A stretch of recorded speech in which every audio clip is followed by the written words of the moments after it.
Day 3, and we are going to be putting the last side on the trailer walls.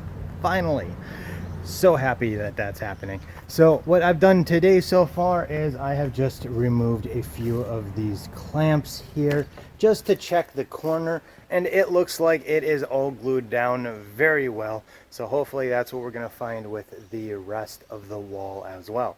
I'm saying we because Jerry, the owner of the weld shop, is definitely giving me quite a bit of help with this.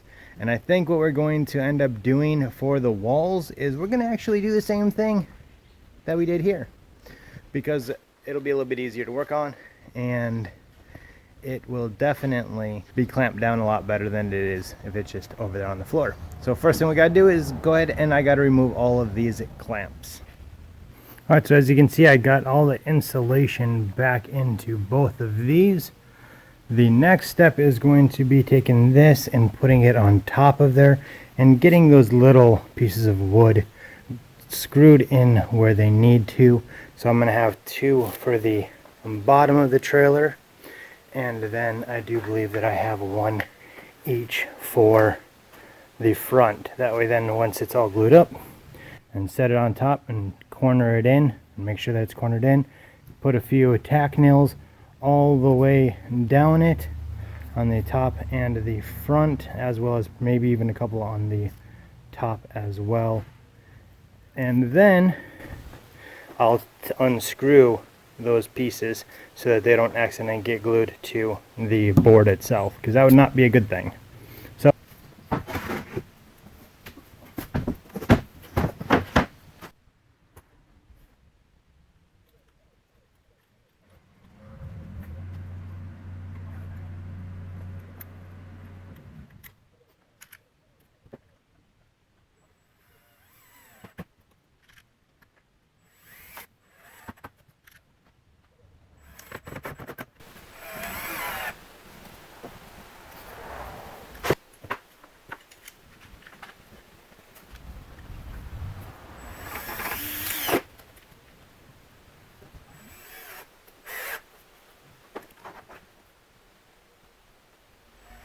I'm just doing a few last little marks on here to be able to know where I can nail and where I can't, because this one down here, this first one needs to be nailed down pretty well, because the second one is then going to be put on top of it. So it's going to be probably about a 20-minute work period between this getting put down and the next one actually getting clamped down to it. So we want to try to get it as flat as possible. Luckily this board here is a little flatter than that one there. So anyway, I'm going to go ahead and do that. I'm going to go ahead and glue it up.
Ladies and gentlemen, there we go. We've got everything strapped down, pinched down on all of the edges. We put a bar across the center there just to give a little bit more pressure to the center there. We got all of the pieces of metal that I was using yesterday. Well, almost all of them. There's a few left over there, but the important ones anyway are here. As well as I nailed them down as well, so hopefully any waves that were in it won't be in it. There weren't any waves in it when we started putting the stuff on there, so that should be good. So now all I got to do is finish cleaning up here, and then I get to call it a day. Now I'm going to go ahead and leave this all clamped down and weights on it and everything until Monday. And here we are now on day 4 of gluing up the walls. It is time to take off all these clamps, get all that metal off of there, and see how we did on those exterior walls. All right, so I just looked around the edges here on this top one, and from what I see, it looks like we got a good glue up. So I'll have to wait until I can see the back of it to really see around the door frame and stuff, but from what I'm seeing, we are golden. So the next step is going to be get those into the back of here. And we are back at the shop because I did indeed get the walls into the back of the truck there. And now I've got to get all the tools from the truck back into the shop here so that everything is, well, not in my truck. And then what I'm going to do is I need to take the wall and put one of them on the table. Now, I didn't cut out the exterior wall before I glued it up, which means what I need to do is I need to take one of the walls and put it on the table. And then I need to take the template, put it up on top, and route out the areas that need to be routed out. I think because I'm going to end up setting them right where the template is, I'm also going to take some scrap wood and just temporarily screw it to the bottom of the wall. That way it has a little bit more strength there and isn't sitting on a 1/4 inch piece of plywood. All right, so I have clamped the template down to the right side wall. And now I'm going to go ahead and just take the router and trace the template, which is going to end up being that width away from the interior wall for the roof and the front portion of the trailer.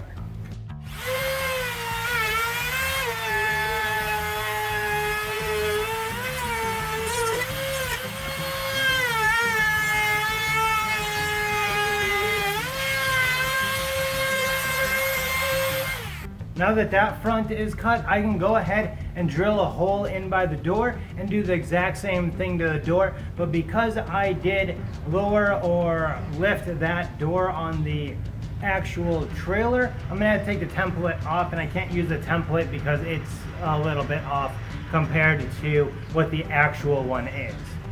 And now because the lip on the inside is what I want to follow, I can't use this one because there's nothing to guide it. So I'm going to use this one here that has the ball bearing on the bottom of the router instead.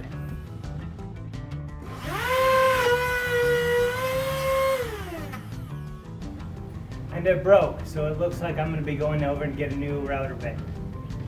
As you can see, the little bearing on this one just fell right off. Not sure if the screw down there was loose or something, but I just went ahead and went and got a fluid. I might be able to fix that other one, but figured, you know what, might as well have a good router bit.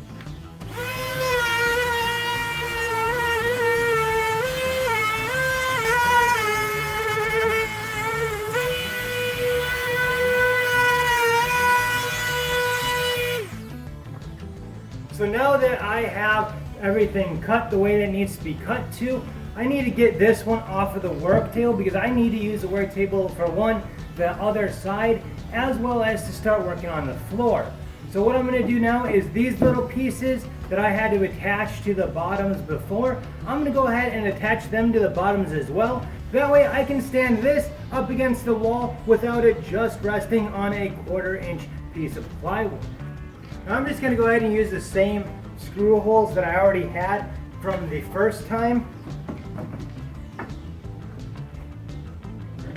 But I'm only going to put 2 of them in.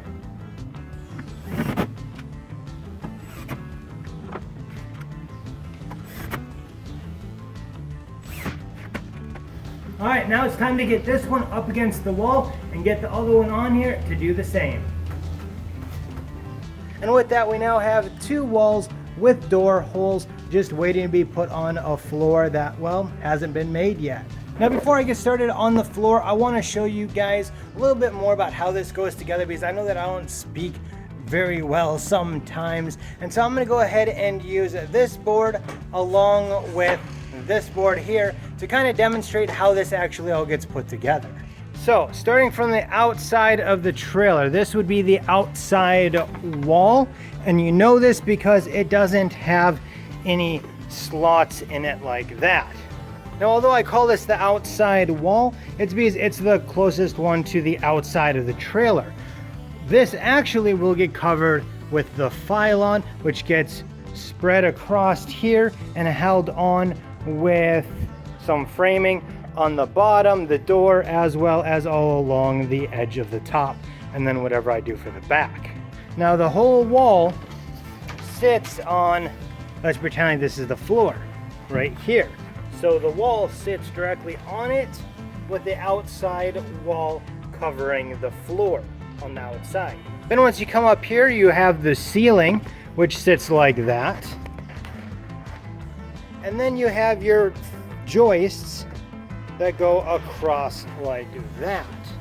And so that's why you needed the extra space, because now you can screw in from the outside into here and glue this. So now you end up with a joist system that can have insulation in between to insulate the ceiling. Now as far as the slots go, like this is the bulkhead that goes from one side all the way over to the other side. Well, there's going to be a 3/4 inch board that just slides right into there like that. That will be glued in place. Now I might even take my Craig jig and put in a few screws all the way down the wall just to make sure that it doesn't want to move anymore and just gives it a little extra stability. But we'll see about that when that time comes. Hopefully this has kind of helped you guys see how the trailer goes together a little bit better using actual, walls. If you guys have any questions about any of this, go ahead and make sure to leave them down in the comment section. Make sure to check out the Facebook page as well as the book that I have linked down below. And if you need some tools for your own build, I have all of the tools that I have used today and in the past videos linked down below.